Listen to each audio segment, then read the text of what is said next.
Donc voilà, je suis très très content, bien entendu, comme à chaque fois, mais c'est toujours à chaque fois vrai, de vous retrouver pour un webinar Le monde d'après HR for Good, hein, qu'on a initié au moment du début du confinement. Voilà, et cette initiative de Zest était là pour réunir soit des informations, soit des initiatives, faire des rencontres comme on va le faire aujourd'hui, pour aider, discuter, prendre du recul, peut-être se motiver aussi pour traiter des sujets qui ne sont pas toujours faciles mais très importants. Voilà. Donc je suis David Guillochot, je suis directeur général de Zest. Je vais être l'animateur de ce webinar et je vais avoir on a le plaisir d'accueillir Marie-Pierre Fleury et Frédéric Michler. Alors, on pourrait presque faire une petite bataille en disant qui est-ce qui a écrit le premier article de blog entre nous trois. Voilà, il y a une caractéristique commune, c'est que voilà, vous êtes des activistes sur la toile, hein, sur le digital, depuis longtemps. Vous prenez la parole sur la fonction RH en particulier, et ça, c'est des choses voilà, qui sont appréciables. Vous avez déjà, c'est pas quelque chose qui est nouveau, c'est quelque chose qui est assez ancien, donc c'est une passion chevillée au corps. Et vous avez l'un et l'autre eu des parcours de RH opérationnel, de DRH, et ça, c'est appréciable. Hein, voilà, c'est bien entendu certainement une des grandes valeurs ajoutées que vous apportez. Donc, je vous invite à bien sûr découvrir, si vous ne l'avez pas encore fait, le blog de Marie-Pierre, Carrière et RH, et puis le blog Innovation RH de Frédéric. Vous y retrouverez, on y reviendra, l'essai qui est récent, hein, vous l'avez écrit juste avant, voilà, en tout cas vous l'avez publié voilà, avant le confinement, qui vous a réunis et qui va être un peu le cœur de notre discussion très concrète. Avant de commencer voilà, à rentrer sur ce sujet de la autour du passage donc de la GRH au People Success, qui va être notre promesse, hein, de voir pourquoi il faut le faire et surtout comment il faut le faire. J'aimerais qu'on partage avec vous un peu votre vécu du confinement et maintenant du déconfinement.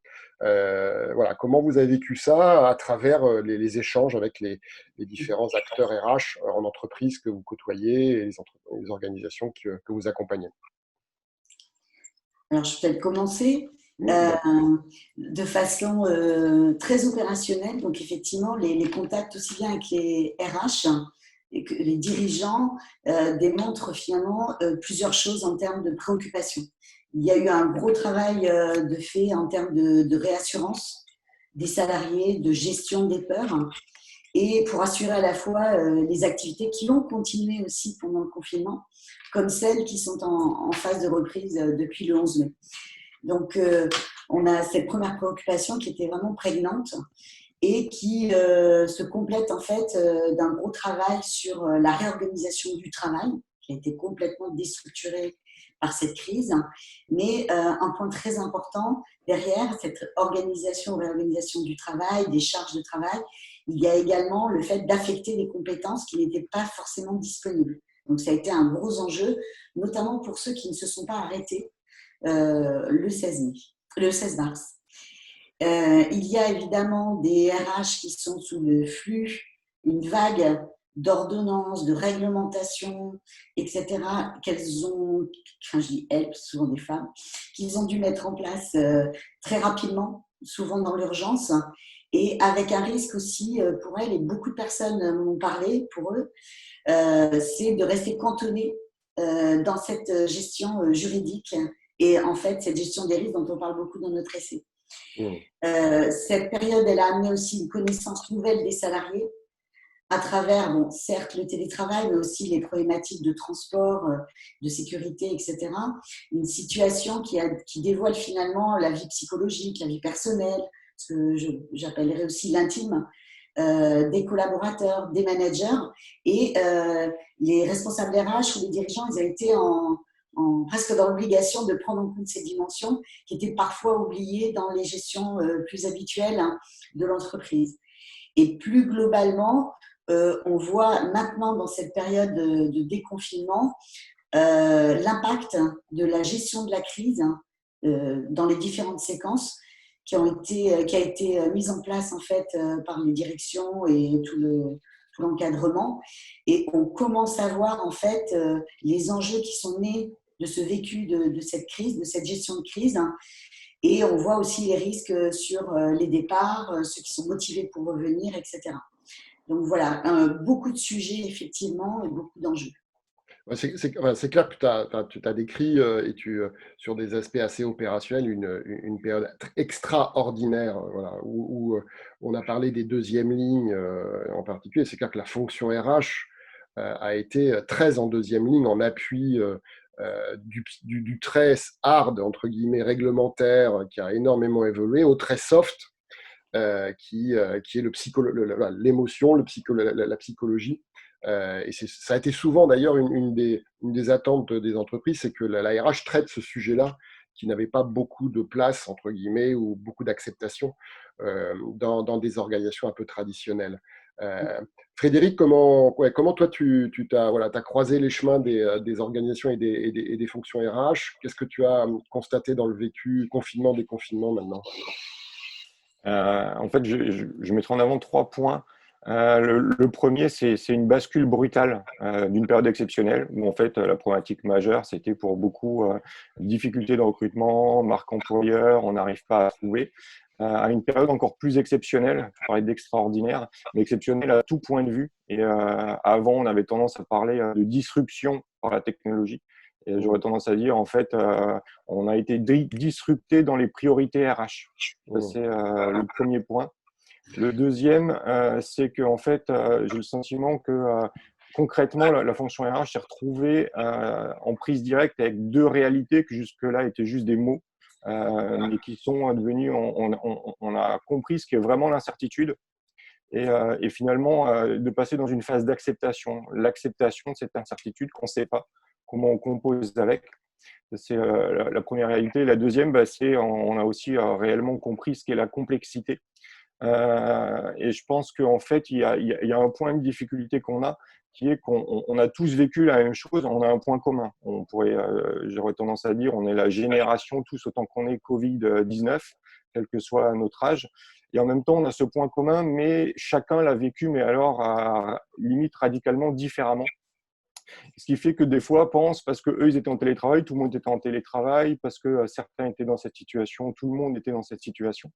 Et donc ça, d'un point de vue RH, c'est assez compliqué et complexe parce qu'il y a eu plusieurs temporalités. On a l'impression que c'est en séquence, confinement, déconfinement, mais la réalité, en fait, c'est qu'on a énormément de temps qui sont intermêlés. La crise sanitaire, la crise RH, le rapport au travail, à l'entreprise, les crises personnelles. Et donc, en fait, les RH avec lesquels j'interagis ont une vraie problématique de désynchronisation de leur collectif, voire des engagements. Et le troisième point, c'est une phase à la fois de découverte et d'apprentissage. C'est ah ouais, tiens, finalement, on peut travailler autrement. Et surtout, la mise en exergue d'une question centrale qui est celle du lien. Je le disais avant, le lien à l'entreprise, le lien au travail, le lien entre les collègues. Et il y a eu un paradoxe pour moi autour de cette notion de distance sociale. C'est-à-dire que certains RH m'ont fait part du fait qu'ils avaient perdu complètement contact avec certains salariés. Donc, il y a une rupture du lien. Là où, à l'inverse, il y a eu une proximité qui s'est instaurée au travers des visio, apéros, des choses qui se sont mises en place.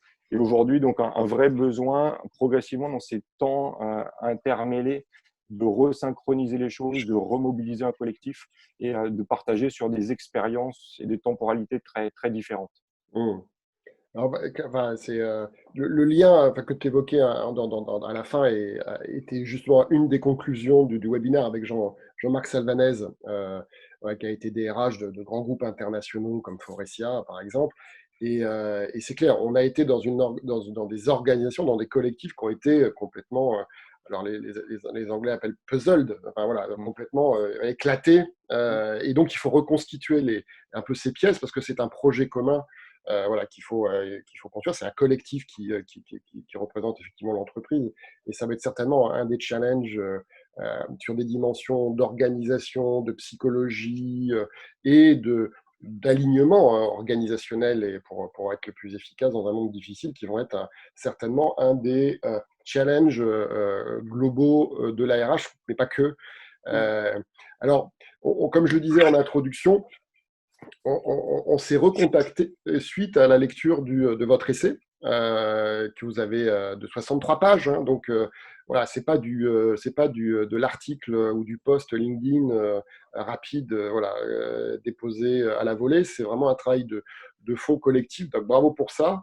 Et puis j'espère que pendant le confinement et peut-être le déconfinement, bah, on profite les uns et les autres un peu de prendre du recul, comme vous nous avez permis de le faire avec cette C, comme vous le permettez. Je pense que c'est très important sur une fonction voilà, qui nous anime depuis pas mal de temps. Je l'ai trouvé enthousiasmant parce que positif, et puis presque enthousiasmant encore plus parce que positif et pragmatique.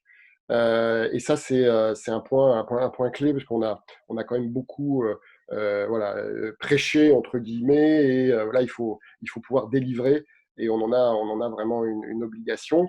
Alors, vous l'avez écrit avant cette situation et ce vécu extraordinaire. Donc maintenant, enfin, la question, c'est bien entendu, est-ce que ça passe le test de la crise, hein, est-ce que ça a résisté à ce nouveau monde dont on fait la promo avec quelque part ce cycle de webinaires? Ok, bah, je vais te répondre par rapport à ma perspective. Euh, en fait, l'idée à la base de l'essai, c'était de dire bah, arrêtons de fantasmer sur ce que pourrait être la fonction RH dans le futur et concentrons-nous sur l'ici et le maintenant. Et donc, en fait, on ne s'est pas mis dans l'idée de poser un modèle justement en adéquation avec notre approche sur une vision idéale et à atteindre avec une échéance particulière. Ce qui fait que c'est pas on n'a pas posé un modèle théorique plus ou moins sensible à la conjoncture ou à des événements. En fait, on est parti de notre expérience terrain, de nos parcours RH, nos constats, et on a cherché à clarifier pourquoi est-ce que la fonction RH en est là, quelles sont les limites qu'on observe, et en pratique, qu'est-ce qui pourrait être accessible et qu'est-ce qu'on pourrait mettre en place au quotidien pour changer ça. Et donc, en fait, l'essai pose plus une ambition et une approche pour permettre à des RH qui le souhaitent, en ont l'envie, d'opérer ce qu'on appelle donc le côté pivot dans la manière à la fois de penser et donc dans une manière de faire, quel que soit le contexte et en fonction des réalités de chacun. Et pour faire le lien avec la crise aujourd'hui et donc l'essai, si on prend par exemple l'approche qui est de porter l'ambition d'un projet humain d'entreprise, c'est se dire concrètement comment on va viser à matérialiser ça dans des prises de décision, dans des manières de faire, dans le fait d'accompagner des réussites à la fois certes collectives mais aussi individuelles. Et la crise a joué le rôle d'accélérateur sur pas mal de choses. Alors certes, on en parlait juste avant en évoquant aussi la notion de distance et de télétravail et de digitalisation. Mais pour certains, c'est une complète reconsidération des activités, voire des suppressions d'effectifs ou de compétences. Et donc, dans ce cadre-là, si on est dans cette idée-là et de cette ambition, on va se poser la question de se dire comment on peut réinventer nos approches en termes de gestion, de manière de faire. Tu l'as évoqué dans le sondage, finalement, est-ce qu'on ne serait pas plus enclin à renégocier ou négocier des baisses de salaire plutôt que de tomber dans un mode habituel de gestion de licenciement? L'idée qui réémerge des prêts de salariés qu'on avait déjà connus à la crise précédente 2008-2009. Comment on se réinvente, comment on se remet en lien avec d'autres structures dans des approches de GPEC territoriales, avec cette idée de se dire finalement, comment on peut faire pour que personne ne reste sur le carreau et qu'au bout, finalement, comment on pourrait même, à la limite, faire que chacun se retrouve dans une situation qui pourrait estimer être plus positive que d'avoir été embarqué dans un côté vraiment dynamique négative. Mmh. Oui, on en parlait encore avec Jean-Marc. Il y a un peu les approches, le bon, la brute et le truand, enfin, en ce moment, quoi. C'est-à-dire que, enfin, sur ces moments-là, c'est-à-dire que, comme le disait, je sais pas qui, comme on dit, c'est quand les managers et les dirigeants sont pas là que l'on voit la culture de l'entreprise parce qu'elle se fait sans eux, on va dire sans obligation. Et quelque part, la crise et l'isolement, le confinement, enfin, et clairement l'éclatement de ce qu'on disait, a certainement été un formidable révélateur des fondations, vraiment les fondations réelles de ce corps social, de ce collectif, et du mode de fonctionnement et de la résilience des organisations. Je crois que Marie-Pierre, je crois que tu es plutôt positive par rapport à tu n'as pas jeté à la poubelle ton laissé. Tu trouves qu'il a quand même un très bel écho par rapport au vécu et au challenge du moment. Alors, justement, comme le disait Frédéric, quand on a écrit cet essai, nous avons pris des éléments existants. Et du coup, nous n'avons pas extrapolé sur des éléments à venir, futurs, qui pourraient, etc. Ce qui fait qu'effectivement, les propositions qu'on fait, certes, le contexte, l'environnement, les enjeux ont changé, mais nous étions partis d'un constat comme quoi la transformation des modèles économiques, mais aussi les enjeux sociaux qui se sont cristallisés depuis 20 ans autour de la relation d'emploi, qui fait que depuis 10 ans, on parle d'engagement des salariés, mais quel est l'engagement de l'entreprise? Après l'emploi, l'employabilité, là on a trouvé l'expérience comme finalement le nouveau contrat social, c'est peut-être un peu light. Et donc, on a été animés par ça, et issus de nos propres pratiques. Parce que justement, nous avons fait des projets humains, nous avons travaillé autrement. Donc, on se dit que pour les autres, c'était possible. Et pour refaire le lien avec cette crise et montrer effectivement que notre approche, en tout cas aussi nos convictions sur le fait que le business et l'humain, pour ne pas dire le social, sont tout à fait, ils s'alimentent l'un de l'autre, on pourrait faire 3 remarques autour de cette crise.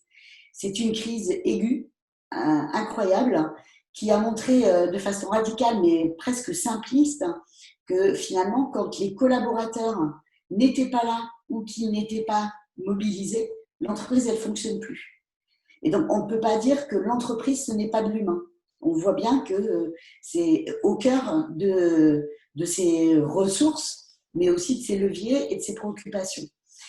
Le deuxième point, c'est qu'on voit effectivement, comme je disais, que les stratégies de gestion de crise, elles ont naturellement, et encore plus aujourd'hui, besoin d'intégrer la connaissance du corps social, des collaborateurs qui sont loin de l'entreprise. Est-ce qu'ils ont des enfants, petits, grands, des problèmes de santé, etc. Et c'est ce que nous, on a appelé l'intelligence de l'humain, c'est-à-dire une connaissance, une compréhension du fonctionnement humain de l'entreprise en tant qu'organisation, dans le cadre, bien évidemment, de ses objectifs, business, etc., puisqu'on n'aura pas le même fonctionnement dans d'autres environnements. Et le troisième point qu'on constate aussi, c'est que certes, il y a une gestion opérationnelle, quotidienne de cette crise, des aléas, de trouver des solutions, mais les salariés ont besoin également d'être mis en perspective. C'était vrai le 16 mars, ça a été vrai le 11 mai, et ça va être encore vrai à la rentrée, être mis en perspective d'un horizon un peu plus large que simplement cette crise. Cet horizon, c'est ce que nous avons appelé, nous, le projet humain d'entreprise. Et comme le disait David de façon juste, et cette remarque qu'on a eue, est-ce que ce n'est pas un sujet fumeux ou un terme fumeux? Alors, je peux vous dire que non, puisque on le met en place, et moi depuis 20 ans, c'est-à-dire c'est de repenser un cadre d'action pour la composante humaine de l'entreprise en complément du projet d'entreprise. Et juste une dernière remarque, je trouve que c'est assez intéressant de voir qu'aujourd'hui, le projet d'entreprise, il est peut-être tombé ou malmené par la crise, mais que pour autant, le sens d'un projet humain qui continue à mobiliser, à exprimer les engagements, les obligations, les droits et les devoirs de chacun, reste vraiment très utile dans la gestion de cette crise.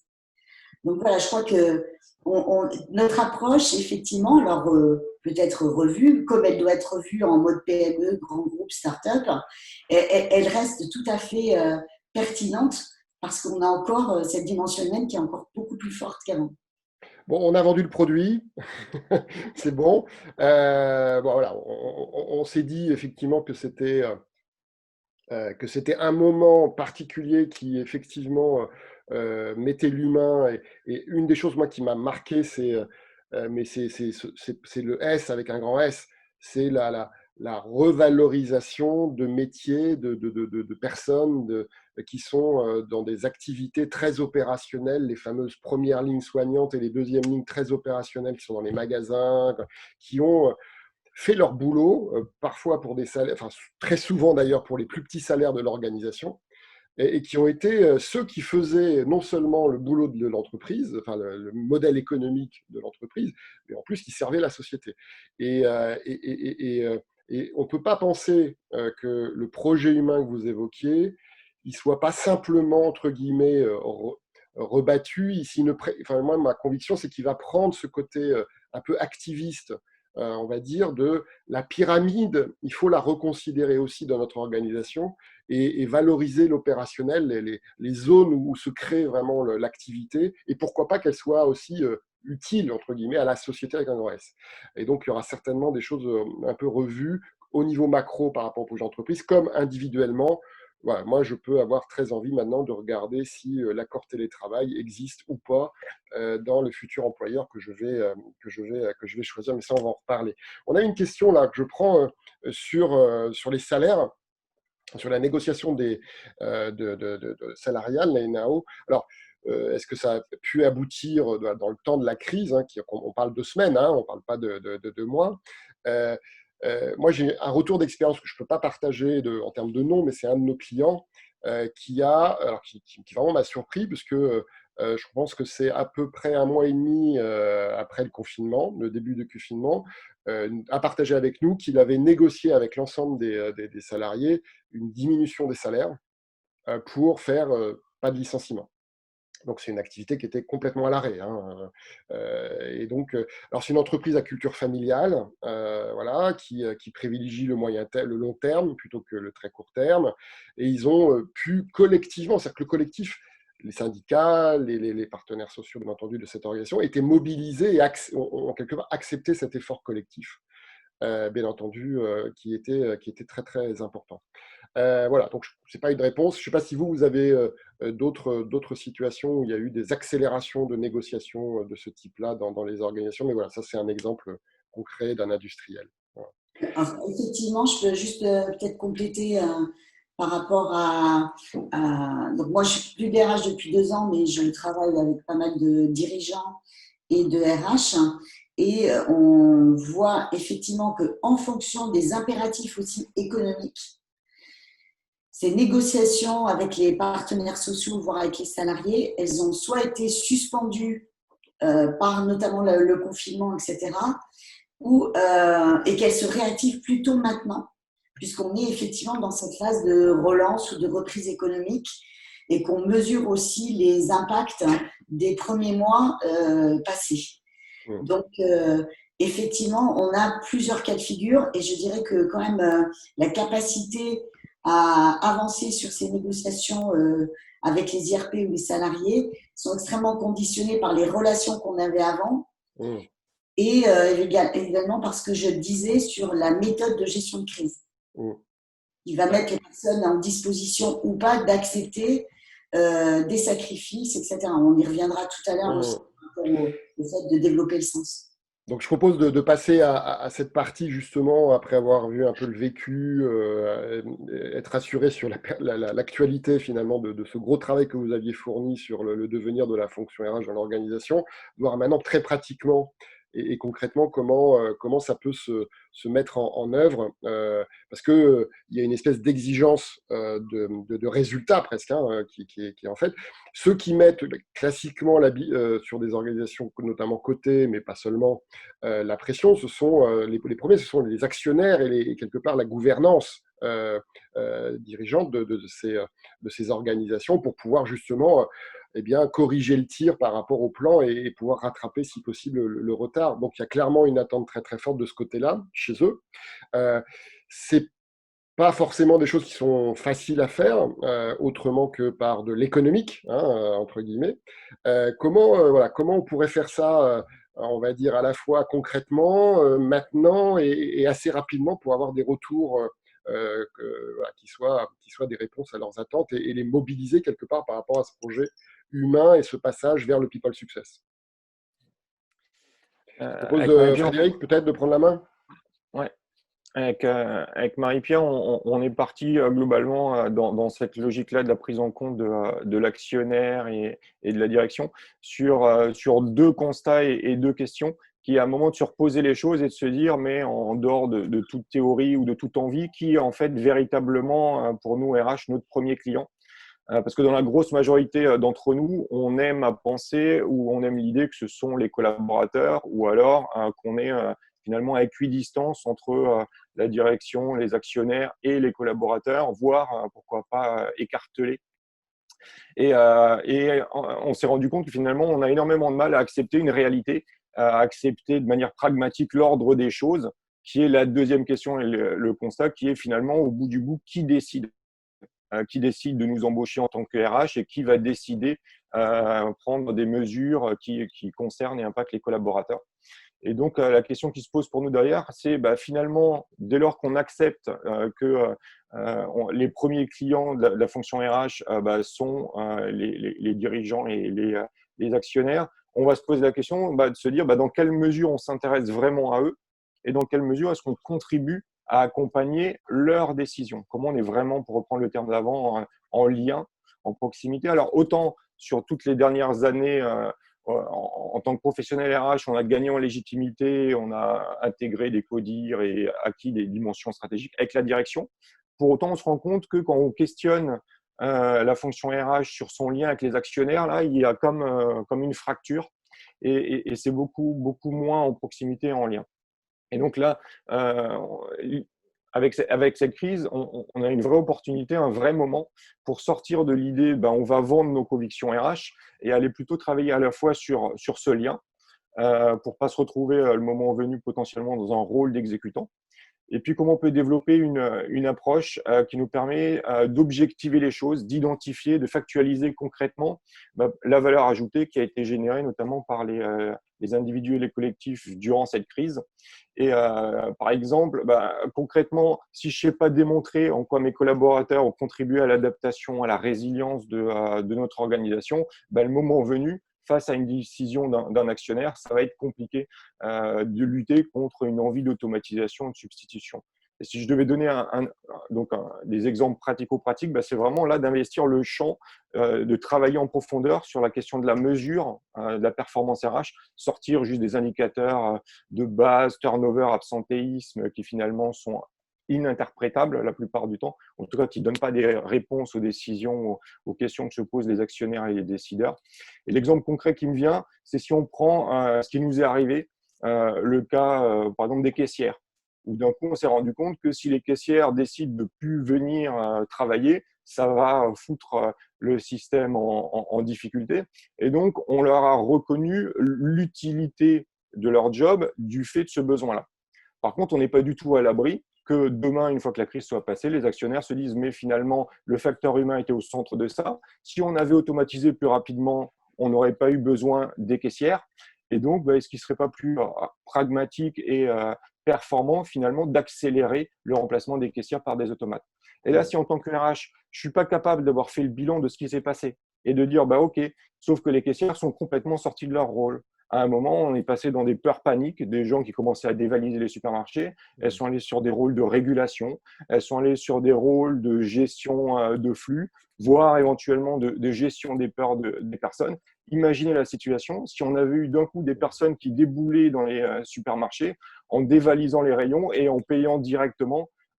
Limite, on aurait pu basculer dans certaines crises beaucoup plus, on va dire, rudes que ce qu'on a vécu.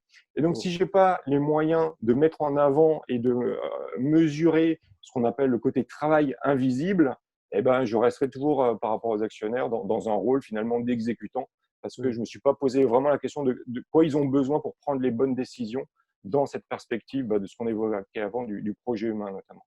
Alors, le sujet du tableau de bord des dirigeants, enfin des directions et des actionnaires, qui est beaucoup sur du cas euro et sur de l'effectif, en fait. Voilà, c'est parce que ça, le pourquoi, c'est que ça se consolide très bien dans une feuille Excel et c'est rassurant. Alors, il y a peut-être un espoir, je trouve, que les dirigeants ont vécu eux-mêmes cette situation extraordinaire.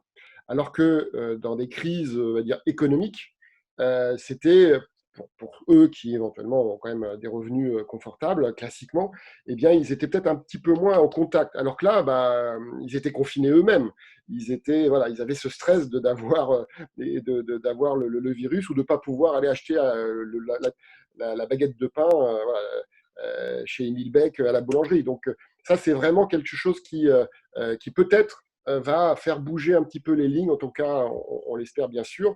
Et, euh, et ces lignes par rapport à cette relation avec les dirigeants, classiquement, les RH, on attend, et surtout en France, que ça soit une fonction un peu régalienne, de rassurance par rapport à des contraintes externes. Oui, en fait, un des constats forts qui a aussi dicté notre propos dans l'essai, ça a été de dire en fait, les RH n'évoluent pas, mais parce qu'elles sont cantonnées par la gouvernance actionnariale, les conseils d'administration, les dirigeants, dans un rôle. Et ce rôle, qu'on l'accepte ou pas, ou qu'il nous plaise ou pas, c'était vraiment d'être concentré sur la gestion des risques humains. Et puis, on a eu une opportunité avant, et elle se représente et se renforce aujourd'hui, c'est que auparavant, les difficultés de recrutement, le besoin d'engagement des salariés sur les problématiques d'innovation, etc., avaient remis en fait le sujet humain sur l'agenda des dirigeants. Et je dirais que la crise, elle leur a fait remonter le sujet en haut de l'agenda, alors dans un contexte à saisir pour l'entreprise. Et pour moi, il y a un vrai piège dans cette gestion de crise, c'est que, et pas pour la fonction RH, pour l'entreprise. C'est-à-dire qu'elle ne mesure pas en fait que le management des ressources humaines, c'est créateur de valeur pour l'entreprise. Donc ça, c'est un sujet, la création de valeur, c'est un sujet d'actionnaire et de gouvernance. Et si on cantonne la fonction RH ou le domaine d'action RH à une gestion juridique, ce que je vois quand même beaucoup au quotidien. On dit que les RH sont au centre de la crise. Ils sont au centre de la crise parce qu'il y a beaucoup de juridique, il y a beaucoup de santé, sanitaire, obligations, etc. Et il faut qu'on arrive en tant que RH, comme le disait Frédéric, à dépasser ces actions concrètes qu'il faut faire, pragmatiques, mais il faut leur donner un sens, il faut leur donner de la valeur. Et notamment, s'il y a un exemple concret qu'on peut donner, c'est qu'aujourd'hui, les conseils d'administration, les dirigeants, ils ont besoin d'analyse, d'informations sur l'état psychologique des salariés, sur le climat social, qu'est-ce qui est apparu pendant cette crise, qui peuvent être des leviers, des atouts pour demain, ou qu'est-ce qui est apparu qui peut nous freiner et qui fait que les objectifs qu'on se fixe sont irréalistes et ne seront pas réalisables. Faire remonter aussi ces conditions individuelles. Quel sens ça peut avoir par rapport au travail, aux missions, à l'organisation des emplois, au recrutement demain. Et on voit très bien autour du télétravail, voilà, tous les angles qui sont tirés. Donnons en tant que responsable des ressources humaines, ou des RH, ou DAF en charge des RH, du sens à tout ce qui a été vécu, etc. Et une des meilleures façons pour aller alimenter cette connaissance objective, factuelle, mais aussi cette analyse de perspective par rapport à ce que je disais tout à l'heure, c'est la valeur, ça sert à quelque chose de manager les ressources humaines, c'est contributif à l'entreprise, de façon très rationnelle et très opérationnelle. C'est déjà depuis le départ de la crise, si on ne le faisait pas avant, c'est d'enquêter, sonder les salariés, leur demander leur avis sur des questions fermées, des questions ouvertes. Donc, typiquement, on n'est pas là de faire la pub de Zest, mais c'est avec plaisir qu'on le fait parce que c'est typiquement des outils très utiles dans une logique en plus distancée, etc., pour faire ça. Mais il faut le compléter. Il faut le compléter du retour et de l'analyse des managers qui, eux, ont eu un vécu aussi en proximité de ça. Il ne faut pas avoir qu'une communication avec des outils froids. Cette digitalisation forcée, elle a aussi montré la nécessité d'avoir une communication chaude. Donc, les RH doivent prendre leur téléphone, appeler des gens pour échanger sur leur vécu, etc. Et puis, il y a les observations des comportements.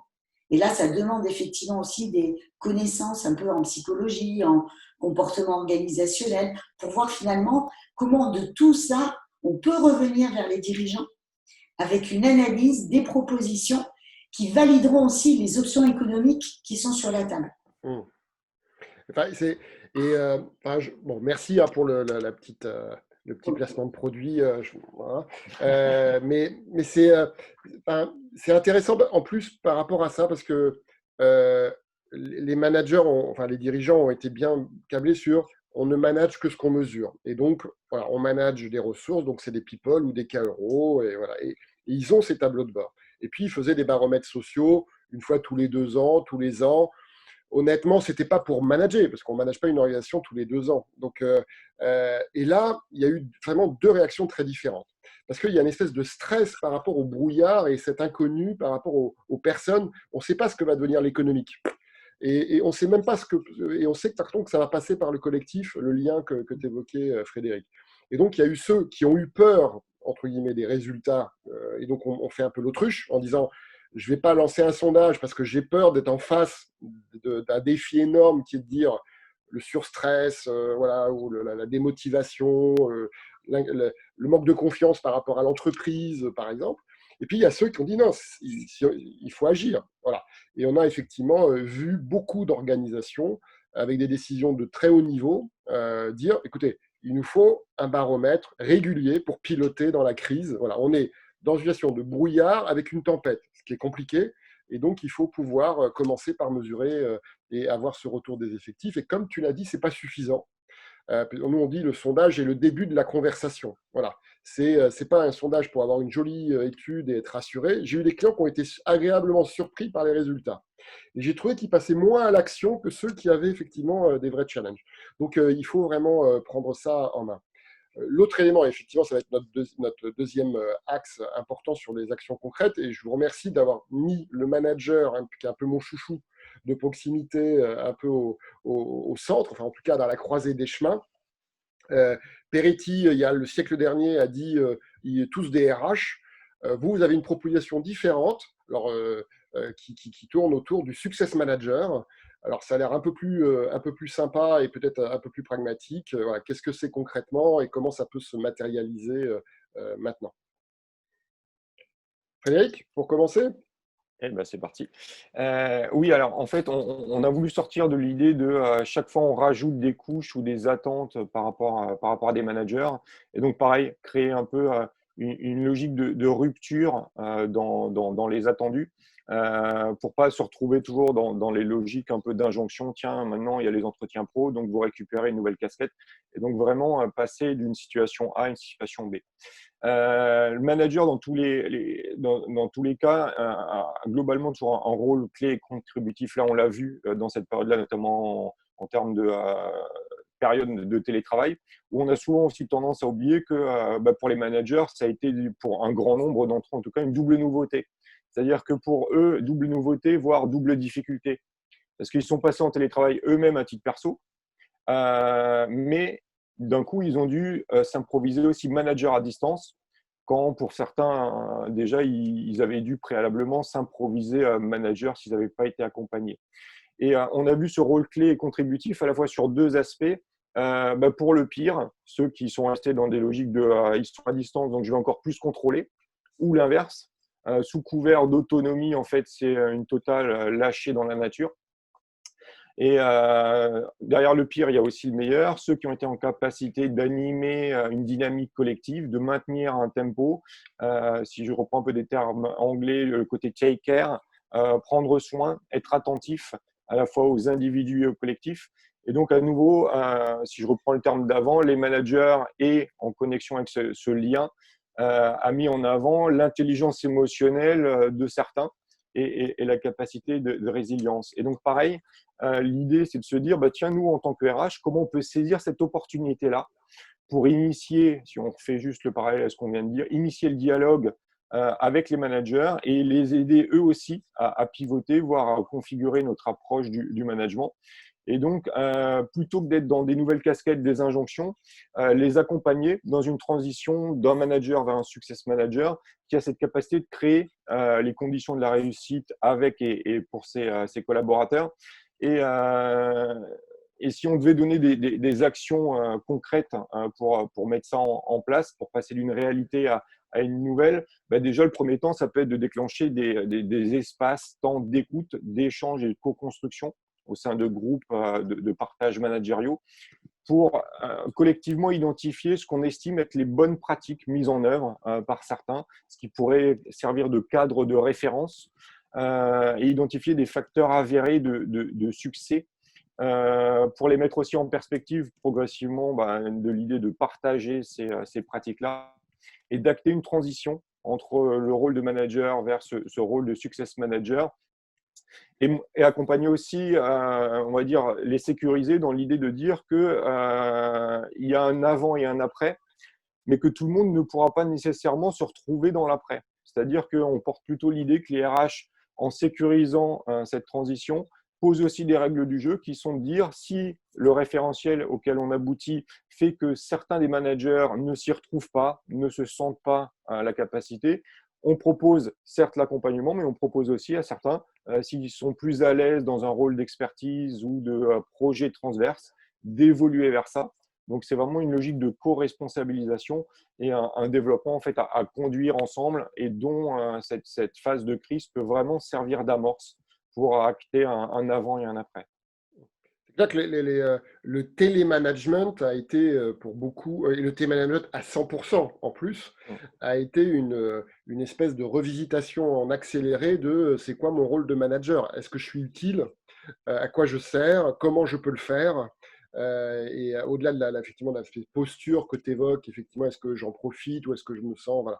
Ils étaient déjà touchés. Et dans un article, que je parle de l'entreprise de l'après, il y a, avec l'acronyme après, le E de l'après, c'est empathique. Et tu parlais d'intelligence émotionnelle. Eh bien, est-ce que l'empathie organisationnelle, ça passe par les sondages qu'on évoquait, mais aussi par le dialogue proactif éventuellement du manager vis-à-vis de ses collaborateurs sur ces sujets d'émotions, de sentiments, d'états psychologiques, et y compris quand on est à distance. Voilà. Et je pense que c'est une des choses qui fera certainement l'entreprise d'après. Pas forcément qu'elle sera générale, tout le monde ne sera, toutes les organisations ne seront peut-être pas plus, bien entendu, mais celles qui réussiront et qui seront peut-être avantagées seront celles qui auront un élément clé. Et de ton côté, Marie-Pierre, voilà, comment tu vois justement concrètement cette implication du manager dans ce projet du People Success? Alors peut-être pour expliquer aussi bien notre idée, dans la notion de success, on est loin du marketing, parce que ce n'est pas du tout notre inspiration. Et c'est parce que la notion de succès, c'est à la fois la performance, mais la satisfaction. Et donc, un manager qui est dit intermédiaire, et moi je me bats depuis longtemps pour qu'on abandonne aussi ce terme, il fait le go-between, etc. Non, le manager, c'est quelqu'un qui est pleinement contributif à la fois au périmètre qui lui est confié, à l'équipe qui lui est confiée, mais qui, par l'expérience qu'il retire, les échecs, les réussites, etc., il est aussi contributeur des réussites du facteur humain dans l'entreprise. Et donc, nous, on a porté cette idée-là. Et donc, quand on l'a appelé Success Manager, c'est un petit clin d'œil au fait à la fois de la réussite, performance d'activité, performance d'équipe, mais aussi d'une contribution au People Success. De la même façon que les collaborateurs, les dirigeants, les actionnaires doivent contribuer à faire du facteur humain un élément de la performance reconnu, piloté, etc. Et donc, pour peut-être illustrer par rapport à la crise, on voit très bien que le vécu que les managers ont eu, en bien, en mal, en difficile, en génial, du télétravail, de ces reprises d'activité ou de ces fonctionnements dégradés, on a plein de choses à apprendre de leur retour d'expérience. Et donc, les faire contribuer à ce que sera l'entreprise d'après, c'est un élément indispensable. Donc, les impliquer sur les sujets de l'entreprise, au-delà de leur périmètre, par rapport à ce qu'ils vivent, à ce qu'ils font, mais aussi pour comprendre comment on peut les accompagner, les faire progresser, etc.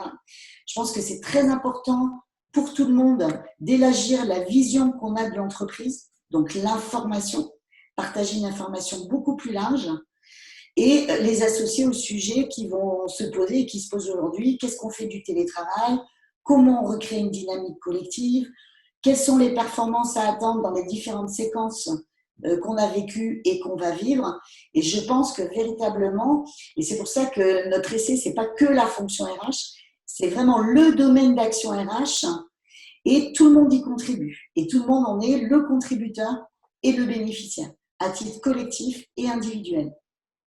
Et comment, enfin, concrètement, comment tu vois, ou Frédéric, ce dialogue entre le manager et son collaborateur? Est-ce que ça change? Enfin, en gros, alors bien sûr, il y a des cas particuliers, individuels, mais en masse, aujourd'hui, le management, c'est je fais mon entretien d'évaluation annuelle, peut-être un entretien à mi-année. Alors bien sûr, il y en a qui font mieux et plus, mais c'est un petit peu ça la jurisprudence, on va dire ça, le corpus. Comment concrètement, toi, si tu devais, voilà, et ce que tu fais peut-être, conseiller ou changer ou créer un rituel, entre guillemets, adapté au contexte, qu'est-ce que tu dirais à tes managers pour les équiper quelque part pour qu'ils soient, voilà, un petit peu orientés opérationnellement, on va dire, par rapport pour ça? Premier qui répond. Moi, je vais bien répondre. Vas-y. Je pense que justement, réduire le management à des entretiens annuels, à des machins, c'est complètement passer à côté de ce qu'est le management. Le management, il se vit dans le travail. Il se vit dans l'action de tous les jours.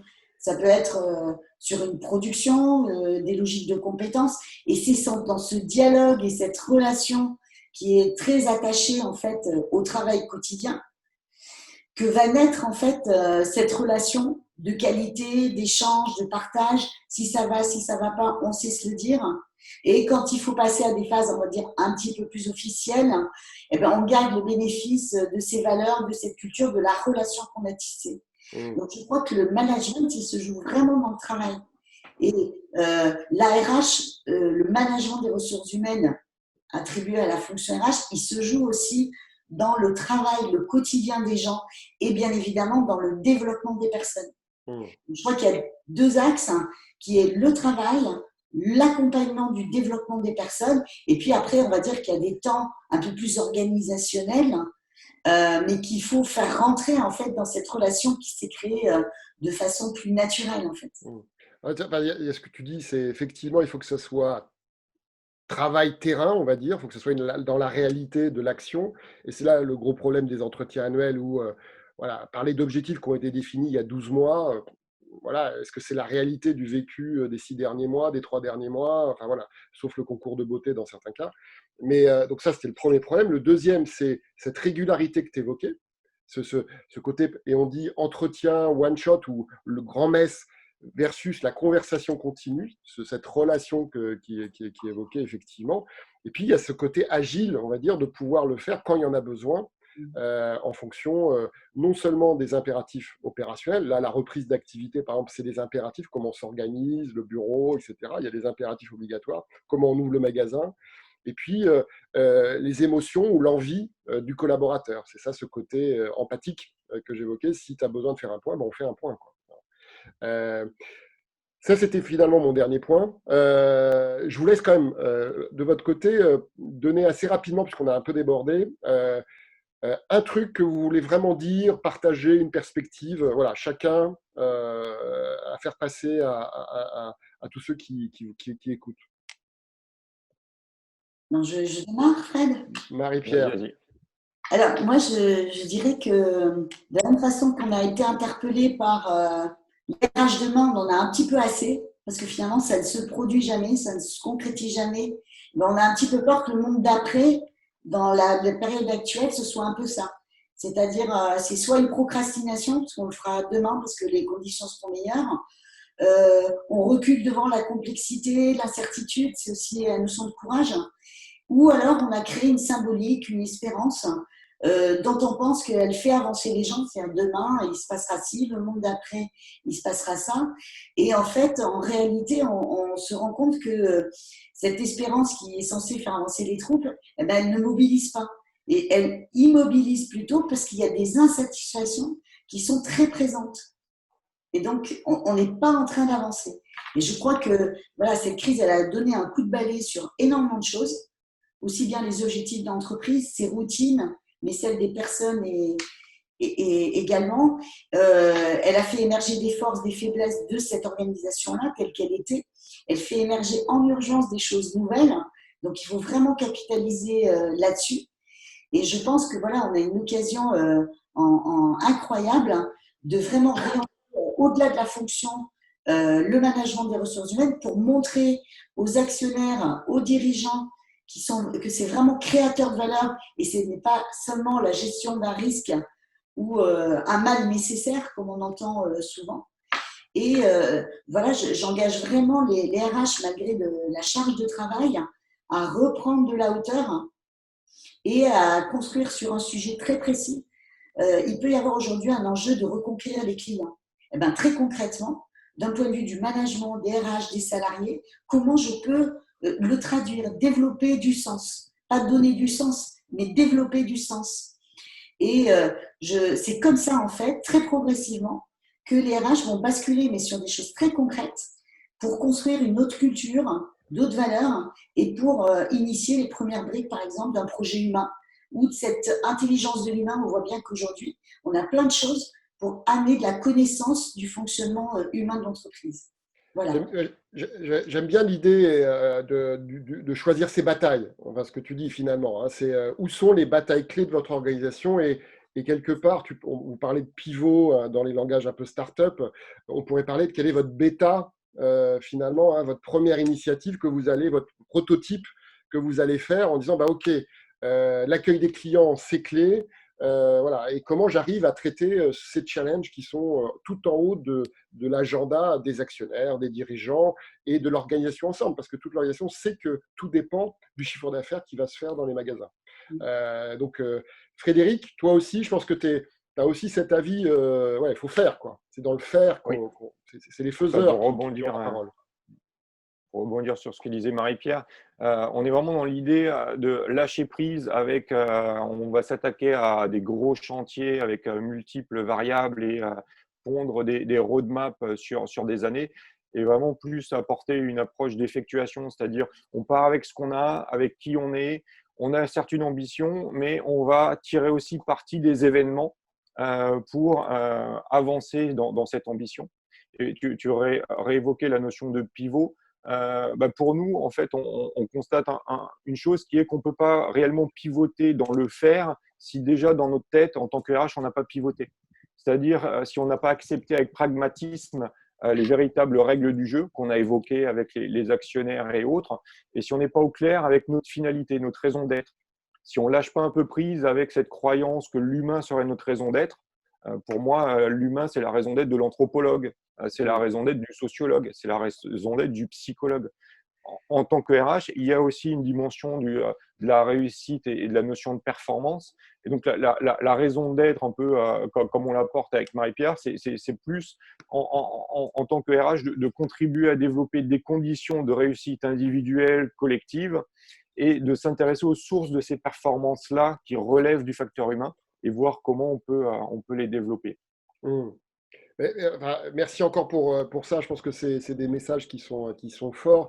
Moi, ce qui m'enthousiasme finalement le plus, si je devais synthétiser ce que vous proposez comme programme, entre guillemets, c'est finalement d'aller vers le succès des personnes. Rien qu'en disant ça, on n'est pas sur les moyens, on n'est pas sur le passé, on n'est pas sur le non, on va dire, résultat ou sur le non orienté business. On est vraiment, on a tout ça. Parce que quand on était sur la gestion, sur le management, le talent management, la gestion des ressources humaines ou l'expérience des collaborateurs, on n'est que sur des moyens. Voilà. C'est des plateformes, c'est des endroits, c'est des leviers. Vous mettez le curseur sur la finalité. Et en mettant le curseur ou la ligne de mire sur la finalité, eh bien, sur cette finalité-là, eh bien, il y a une espèce de mobilisation naturelle orientée vers l'action, vers le progrès, et pas que vers la technicité de la fonction RH. Donc, merci vraiment pour ça. On va passer aux questions, parce qu'il y a des questions. Avant de passer aux questions, bien sûr, sur l'après, je vous encourage à lire, si vous ne l'avez pas encore fait, à télécharger. Il y a eu le lien qui a été partagé par Justine de l'essai de Marie-Pierre et de Frédéric. N'hésitez pas de revoir les 6 autres à peu près webinaires que l'on a fait sur ce sujet avec d'autres intervenants qui étaient passionnants et je vous invite, c'est très enrichissant. Et vous verrez aussi peut-être l'évolution des réflexions parce qu'on a tous appris quelque part en se déconfinant voilà, ces dernières semaines. Je vous annonce 2 prochains webinaires. Le 11 juin sur le dialogue social, on en a parlé un peu en ligne de, voilà, aussi, c'est un élément, un paramètre très important. Toutes les organisations ne sont pas toujours dans la même situation de départ. Et avec 2 personnages qui n'ont pas leur langue dans leur poche, on va aborder ce sujet-là avec Vincent Berthelot et François Gueuse. Voilà, je pense que ça va être assez sympa sur un sujet qui est assez délicat, voilà, sur lequel on prend souvent des précautions. Et puis, ce sera un grand plaisir aussi d'avoir Gaëlle Châtelain-Berry, qui est certainement une des personnes qui a émergé voilà, un peu enfin, en tout cas pour moi, dans cet écosystème des gens qui prennent la parole et qui aident quelque part les managers et les fonctions RH à évoluer. Voilà, donc ça sera le 24 juin. Et puis, opérationnellement, télécharger, abuser, utiliser. Bon, vous pouvez utiliser Zest, bien entendu, mais vous pouvez utiliser aussi le template qu'on vous a proposé pour les sondages de reprise 100. C'est mieux avec. Et puis, inscrivez-vous sur HR for Good, Substack, qui est un peu la newsletter où on parle pas du tout que de ce que l'on fait. Au contraire, voilà, on essaye de mettre en avant les initiatives voilà, qui viennent de n'importe où, à partir du moment où elles sont effectivement utiles. Merci pour encore, et bien sûr, tout de suite pour Marie-Pierre et pour Frédéric. Maintenant, ce que je vous propose, c'est bien sûr de passer aux questions. On en a quelques-unes. Alors, il y avait une question de Julien tout à l'heure sur l'équilibre présentiel, télétravail du manager. Est-ce qu'il y aurait un mix un peu secret, une espèce de recette voilà, on dit faut pas faire plus de tant de jours de télétravail. C'était dans le monde d'avant, on disait ça. Voilà, on disait 2 jours, c'est déjà beaucoup. Et est-ce que vous imaginez aujourd'hui pouvoir déjà commencer à donner des lignes sur ça, sur cette question? Fred, moi j'ai une idée. Vas-y, Marie-Pierre. Alors, en fait, c'est toujours difficile de répondre comme ça dans l'absolu. Un, parce que la nature du travail, aussi bien des collaborateurs et du coup du manager, va forcément conditionner la modalité la plus adaptée.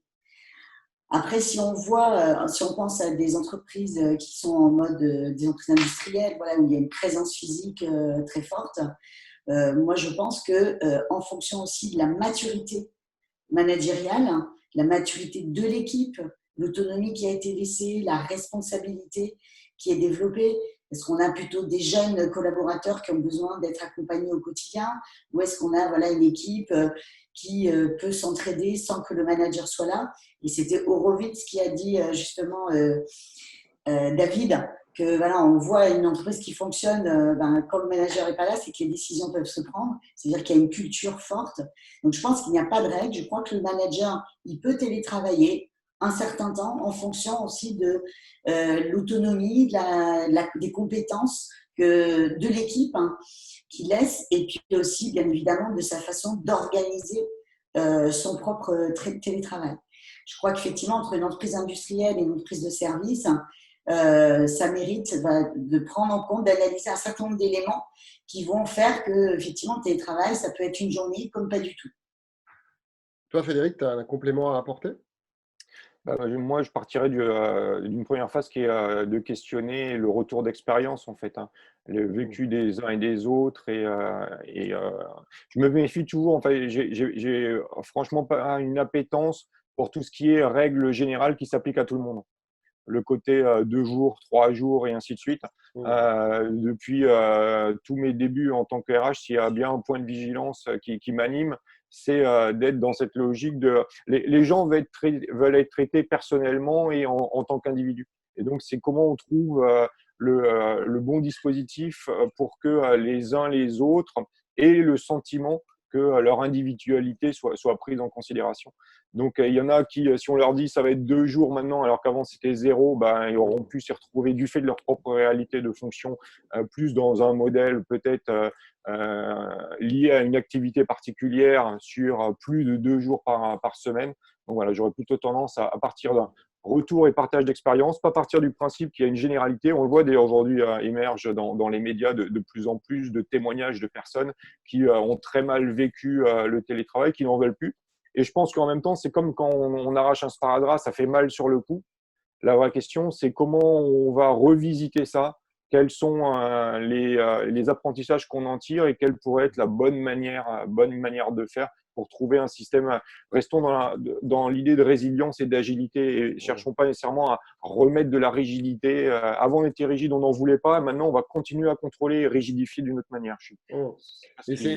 Et on le voit vraiment, c'est un des sujets sur lesquels nos clients font le plus de sondages, sur justement ce retour d'expérience sur le télétravail et sur la projection sur le télétravail après, on va dire. Et one size doesn't fit all. Enfin voilà, ça sera pas, ça sera compliqué peut-être dans les négociations d'accord, mais la réalité c'est que voilà, on n'est pas tous entre guillemets égaux par rapport à ça. Moi, j'ai presque envie de dire que la crise a créé cet élément de contrainte qui a permis à chacun de voir le potentiel du télétravail. Les contraintes, bien entendu, mais les potentiels. C'est-à-dire que ça aurait été imposé par les dirigeants, la RH ou n'importe qui, on aurait globalement, on aurait tous renaclé en disant mais attends, c'est une imposition et donc je ne veux même pas essayer. Là, c'était une contrainte, c'était même salutaire, c'est même sécurisant. Donc on l'a tous fait. Maintenant, on a vu tout le potentiel. Même les managers qui ne manageaient pas ou qui étaient contre ça ont vécu pour eux-mêmes. Et peut-être que c'est ça qui va changer un petit peu la donne. Moi, ma conviction, en tant qu'utilisateur du télétravail depuis très longtemps et manager, je pense qu'il y a une espèce de minimum de télétravail salutaire, notamment pour prendre du recul. Et je trouve que ce qui caractérise globalement souvent les fonctions de management de proximité, c'est qu'ils n'ont pas le temps de prise de recul. C'est-à-dire que je ne dis pas qu'il faut qu'il reste une journée à réfléchir sur le futur, à la stratégie, parce que c'est des opérationnels, mais il faut que, voilà, peut-être que de prendre une demi-journée de temps en temps, voilà, ça permet de dire, OK, comment je vois mon équipe, comment je peux l'aider mieux, etc. Et cette prise de recul, on ne peut pas la faire quand on est sur le terrain. Je voudrais peut-être Oui, vas-y. Je crois qu'il y a une ou deux autres questions. Vas-y. Juste un témoignage rapide pour dire que moi, personnellement, il y a 2 ans, en tant que DRH, j'avais mis en place le télétravail occasionnel dans cette logique d'expérimentation par tout le monde. Alors, dans une situation plus sereine, mais qui permettait justement à la fois à chaque personne qui en avait fait, qui n'en avait pas fait, dans d'autres contextes, etc., de se positionner, ça me convient, ça ne me convient pas, et aussi aux managers et aux collaborateurs de régler en fait leur mode de fonctionnement. Et c'était véritablement pendant 3 mois un pilote qui permettrait après de capitaliser sur cette expérience. Ouais, non, et puis voilà, on a tous été dans la piscine, ou quasiment, donc voilà, tout le monde a un peu appris à nager, même ceux qui voulaient surtout pas y aller, donc voilà, ça va forcément faire bouger les lignes.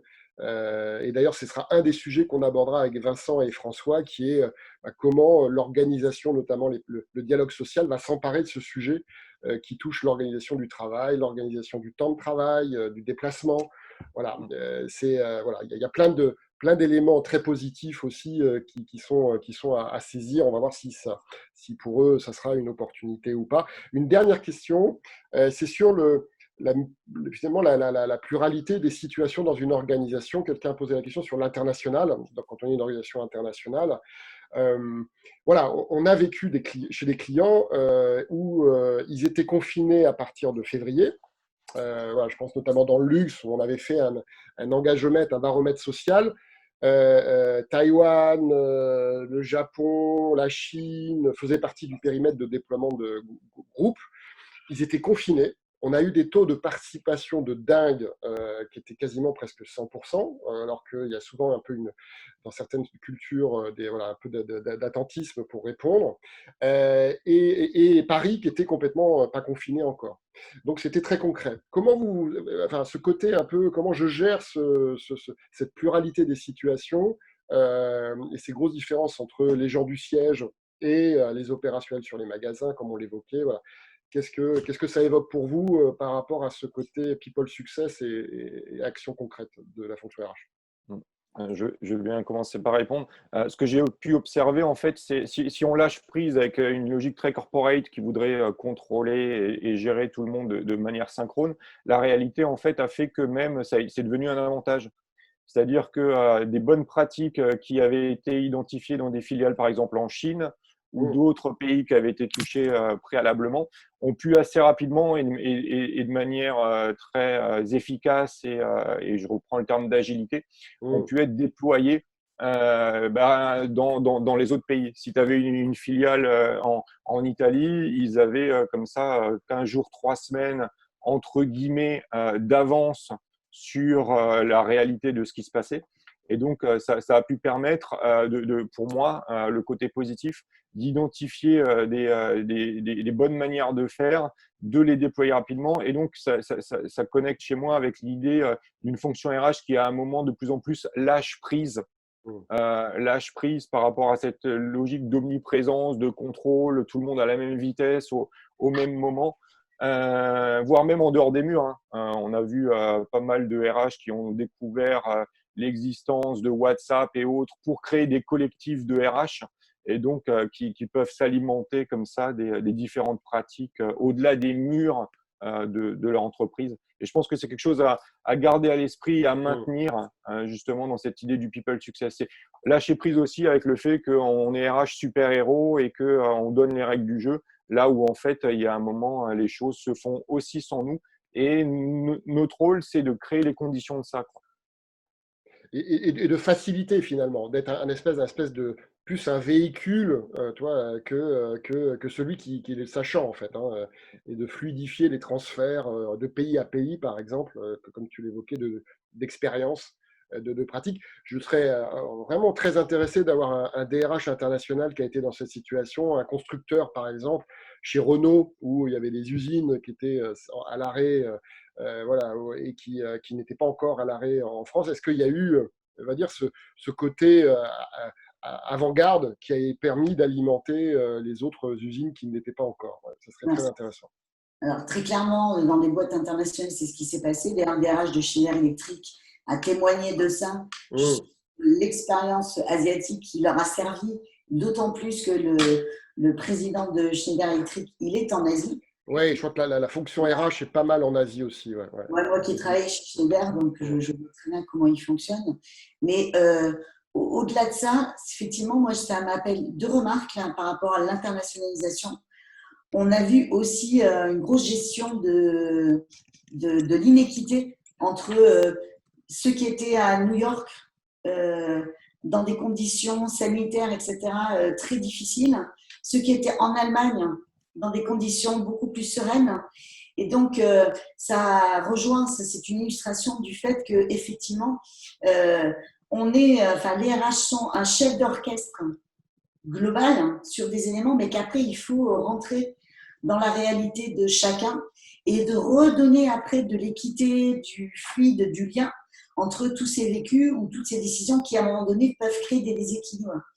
Parce que là, on revient aussi sur le sentiment d'équité, le sentiment de justice. Donc, je pense qu'on est bien dans tout ce qu'on a dit depuis des années sur le global et le local, et que cette crise par rapport à l'international, elle a favorisé à la fois ces échanges d'expériences utiles et puis ces besoins de rééquilibrage qui peuvent être le fait, en fait simplement du pays, de la culture et des moyens, par exemple, sanitaires qui ont été mis à disposition des gens. Bon, bah super. Merci. Merci à tous ceux qui sont restés plus longtemps que prévu. Mais voilà, à la limite, c'est aussi ça, de prendre un peu de temps. C'est à consommer. Voilà. J'espère que ça sera utile. Merci encore Frédéric et Marie-Pierre. C'était très sympa de vous voir. Et puis, on continuera à vous suivre, bien entendu, sur ça. Si vous n'avez pas téléchargé le lien, enfin, le laisser, voilà, si vous ne le faites pas après ce webinaire, je suis désolé, je pense que je ne vous verrai pas pour le prochain webinaire. En tout cas, voilà, profitez-en, portez-vous bien pour continuer à prendre soin de vous, de vos équipes et de votre business.